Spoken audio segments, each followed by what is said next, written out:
Greetings, adventurer. I see you've come in to look at some new adventuring gear. Pants? Yes, I can recommend pants. I've worn pants before on my adventures. In the winter months like this, it's much easier for me to take work here in town than it is to go off ranging, but I'm glad I have the opportunity to share some of my experience with you. When it comes to any adventuring gear, there are a great number of things to consider. Mobility, durability, ease of use, intended purpose, price. What are you wearing right now? Not blue jeans, I hope. You're wearing lounge pants or cotton pants that you already had? Good.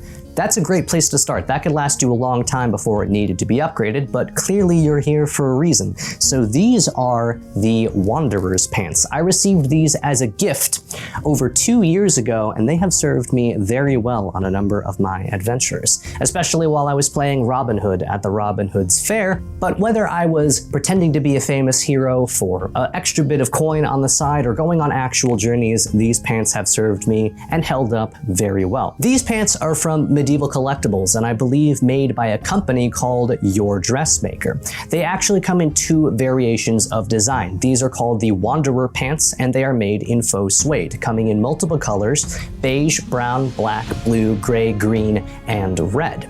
And they price in between $82 and $92 US depending on your size. The second variation I don't personally own, but they are actually called the Adventurer pants, and they are made out of a soft cotton, coming in a much wider range of colors and priced between $65 and $75 US, again depending on your size. And I will go ahead and mark the location for those in the description box. These pants are not directly historical, so if it is your goal to partake in something which requires a level of accuracy, you may want to look elsewhere.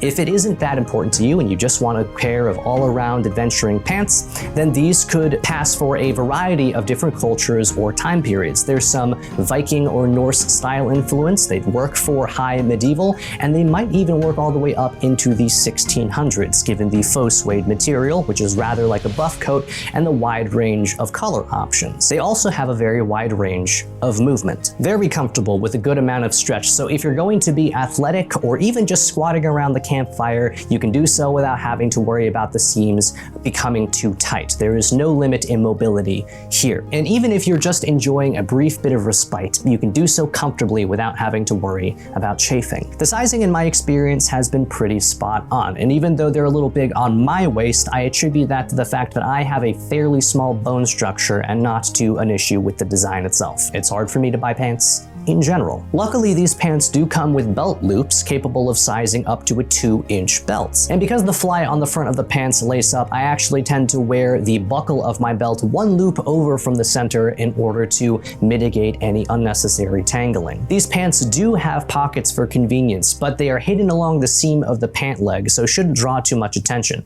especially if you're wearing a tunic over them. They'll cover up nicely. The pockets are very deep, allowing you to keep something that potentially won't fit into a pouch or that you don't need to access that often but want to keep secret and safe. Starting at the knee, the legs taper down towards your ankle and are adjustable with laces, and this is much more practical than one might originally think, because it means that you don't have to worry about folding your pants in order to get them into leg wraps or boots. And you still maintain that nice aesthetic flare right at the top of the knee. Because the leg taper is also adjustable, they're able to be hiked up and worn very comfortably as knee-length breeches. And it's more comfortable doing it this way than with, say, a pair of more modern joggers, because the elastic tends to cut off circulation, whereas these don't. When coin is tight, being able to use a single garment from multiple configurations is a very easy way to save a bit of money. And sometimes the pay of an adventure isn't enough to cover the cost of the adventure, so the less repair you have to do, the better. I found this faux suede material to be of a higher quality than some of my other faux suede fabrics. The material has more structure, and the pants themselves also have a slight wind-breaking and water-resistant quality. They aren't snow pants by any means, but they keep me warmer than cotton pants do.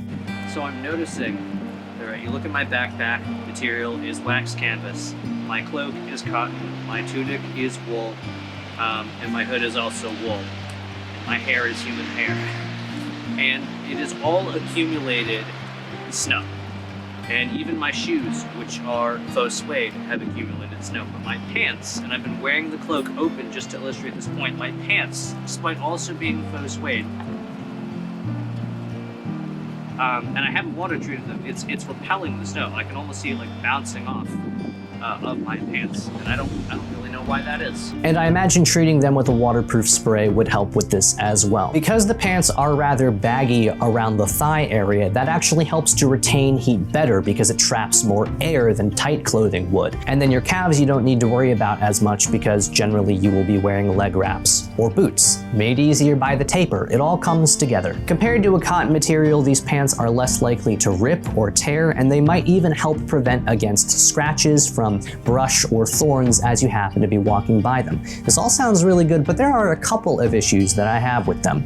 Overall, while the lace design is a very appealing aesthetic, I often find it to be rather annoying. In order to undo the lace of the fly, if you don't want to have to unbuckle the belt entirely, you have to let the pants slip underneath the belt in order to have access. And then untying, unlacing, and then retying and relacing the pants every time you need to just becomes a little bit cumbersome. And if historical accuracy is something that you're concerned about, then I really think that a flap or buttons, simple drawstring, or a codpiece are the more historical and the more practical way to go. It just so happens that my lady thinks that codpieces look quite ridiculous. The laces themselves are on the thin side. You are very unlikely to damage them in everyday use, but you could definitely rip them if you tried hard enough. So these might be something worth replacing. And personally, instead of using a belt, I'm going to try and make a pair of leather suspenders and hope that that mitigates some of the issues, but that level of alteration is something that you may not want to do or be capable of doing. The most concerning area for me is that the grommets that lace the top of the legs are beginning to pull away from the fabric a little bit.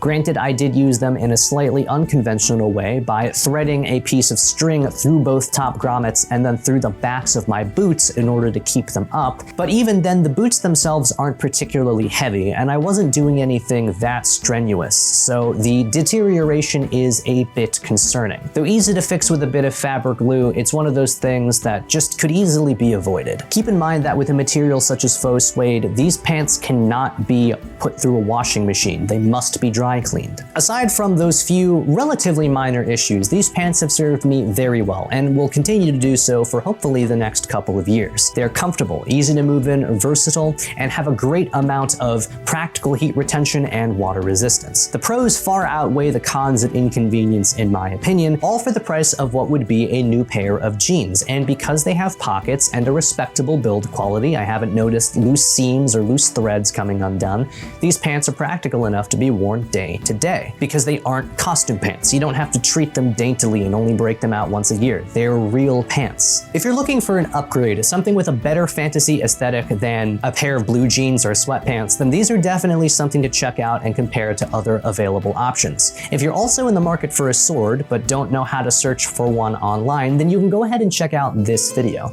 And if you're not ready to make a purchase yet, or you don't want to, but you still want to upgrade your garb as best you can, then you can go ahead and check out this one. Or watch both, honestly, but wherever your path takes you, I'd like to wish you good luck on your adventures.